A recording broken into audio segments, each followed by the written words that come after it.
verkostoituminen on hyvin laaja käsite. Mutta tässä on hyvä huomata, että se ei ole mikään uusi käsite, vaan verkostoja on luotu ihan aikojen alusta asti.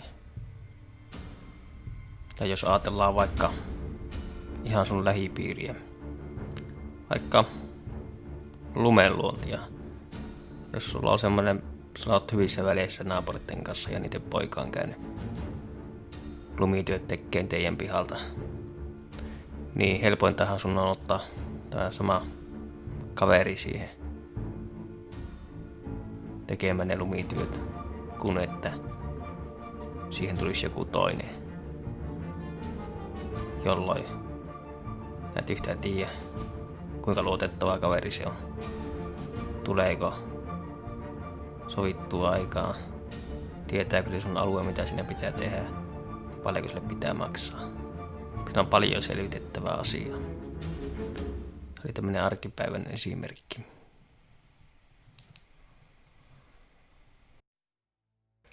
No, vapaamuurarit on kaikkien tuntema salajärjestö. Se on joskus haluttu yhdistää vanhempiin uskonnollisiin perinteisiin, jopa muinaiseen Egyptiin asti. Mutta historian tutkimuksesta ei löydy tähän näkökulman pohjaa. Eli miten se liike syntyi? Liikkeen 1700-lukua edeltäneiden varhaisimpien juurien ja vaikutteiden on katsottu olevan keskiajalla syntyneissä muurarikilloissa ja looseissa. Ensimmäistä kertaa termi vapaamuurari mainitaan kirjallisissa lähteissä vuonna 1376. Englannissa alettiin käyttää nimitystä vapaamuurarit, joistakin erityisesti suurten katedraalien rakennustöihin osallistuneista kivi- ja rakentajamuurareista, joilla oli laillinen oikeus liikkua vapaasti eri puolilla Eurooppaa rakennustyömaalta toiselle, kun muu kansa ja myös suuri osa tavallisista muurareista oli varsin paikkaan sidottuja. Eli tässä, että mikä tässä oli niinku se tärkeä pointti, niin kommunikaatio. Silloin ei ollut 1700-luvulla nettiä eikä puhelimia eikä autoja, hevoskärryt ja laivat liikkuu. Mutta eli nämä ensimmäiset muurarit, niin ne tosiaan liikkuivat useissa kaupungeissa useiden hallitsijoiden vaikutusalueella. Ja tällainen muodosti tällä tavalla sen verkoston. Killoissa vaalittiin ja varjeltiin ammatillista tietämystä, hoidettiin liiketoimia ja ajettiin killan etua. Eli voitiin saada esimerkiksi vinkki jostain uudesta rakennussuunnitelmasta. Ja tämä tieto kulki sitten, kun nämä muurarit eli eri rakennusprojektien välillä. No, vapaamuurasta liikkuu paljon kaiken maailman salaliittoteorioitakin, mutta ei niitä ruveta nyt käymään läpi sen enempää, ettei eksy ihan aiheesta. Mutta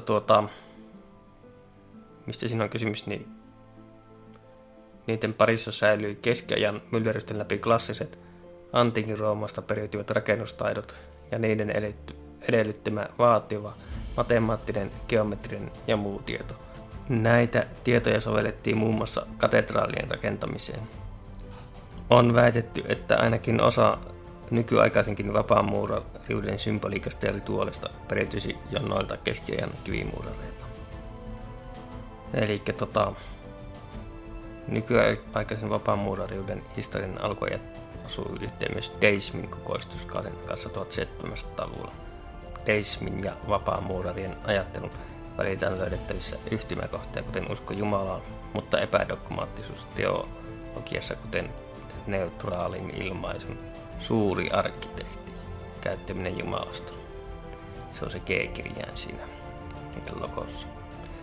Jotkut merkittävät deistisen filosofian puolestapuhujat ja edustajat, kuten Voltaire ja Benjamin Franklin, olivat myös vapaamuurareita. No, jos katsotaan, että mitä vapaamuurarit on saanut aikaan, niin Se on tosiaan yksi maailman vanhimmista, suurimmista ja kansainvälisesti laajimmista miesten yleisuskonnollisista liikkeistä. Ainakin 14 USA-presidenttiä kuului vapaamuurareihin. Nämä on siis julkisesti tiedossa. Ja netistä löytyy listauksia näistä, kuka on vapaamuurari. Washingtonin kaikki hallintorakennukset on vapaamuurareiden suunnittelemia. Muun muassa Valkoinen talo, Kongressitalo ja Washington-monumentti eli obeliski. Ja muita kuuluisia vapaamuurareita ovat olleet muun muassa Wolfgang Amadeus Mozart ja John Sibelius sekä presidentti Risto Ryti. Katsotaan sitten vielä toinen esimerkki läpi. Nyt ei ole kyseessä tämmöinen salaseura, vaan tämmöinen maailman mahtavin yhtiö 1600-luvulla. Huippuvuosina se vastasi Financial Timesin mukaan 1750-luvulla 5 osa Britannian 10 miljoonan punnan viennistä. Suuruusluokka on niin valtava, ettei sen vertaista ole tänä päivänäkään. Mistä tässä oli kysymys, niin 1600-luvulla meriteitse kuljettiin niin kauankäynnissä oli suuria riskejä. Laiva saattoi ajaa karille, upota tai meriosat saattoi ryöstää. Matkat oli kalliita. Eli haluttiin jakaa nämä riskit ja kulut useiden henkilöiden kesken.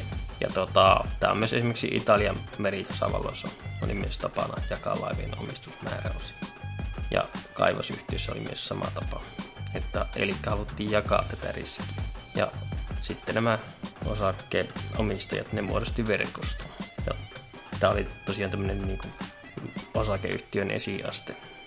Ja että ne pääsi tähän asemaan, niin, eli Englannin kuningatar Elisabeth I takasi kuninkaallisella perustuskirjalla 31. joulukuuta 1601 20 vuoden yksinäköinen kaikkeen kauppaan Itä-Intiassa. No, sehän laajeni sitten se kaupankäynnistä myös Intian ja muiden Aasian alueiden hallitsemiseen poliittisiin ja sotilaallisiin keinoin.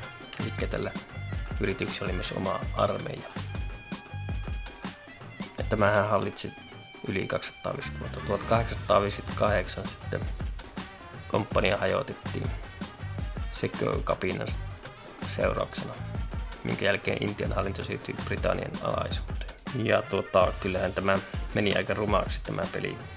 Nämä sekaantui myös opiumkauppaan.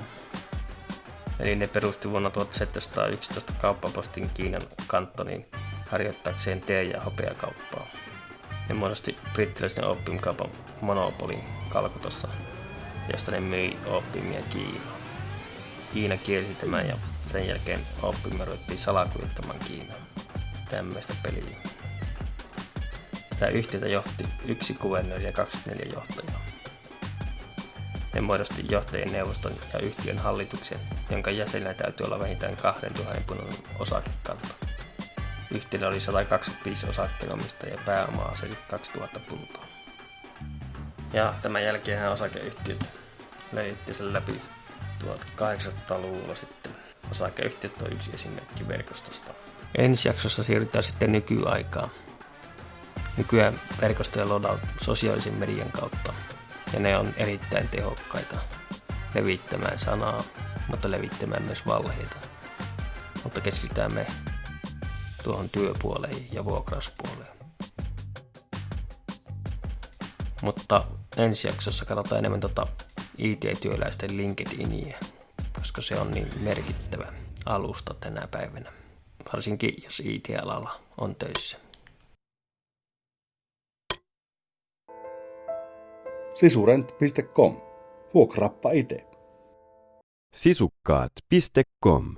Täsmätyötä tekijöiltä teettäjille.